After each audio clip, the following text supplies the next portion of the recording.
Sokrativ saytiga kirib, o'zimizni profilimizni to'ldirib olamiz. Bunda ism familiyamiz, email akkauntimiz va email akkauntimizni qayta kiritib, unga passwordimiz kerak bo'ladi. Unga kirganimizdan keyin organization type'imizni tanlaymiz, ya'ni qayerda o'qishimizni, keyin qaysi joy ekanligini ham tanlab o'tamiz. Teacher yo studentligimizni rolimizni ham tanlab, nomerimizni kiritamiz. Keyin hamma shartlarga roziligimizni ham bildirib o'tamiz. Keyin emailimizga kod keladi. Kodni copyright qilib submit qilamiz. Keyin quiz bo'limiga o'tib, shu yerdan add quiz'ni bosamiz. Blank quiz'ni ham bosamiz.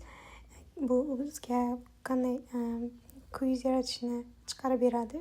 Shu yerdan quiz'ni yozib olamiz. Qaysi shaklda qilishimizni ham o'zimiz tanlab olamiz xohlaganimizcha.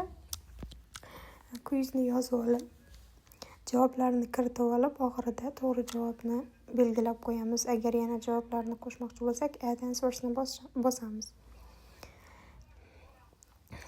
Mana xohlagan savollar turlari bor.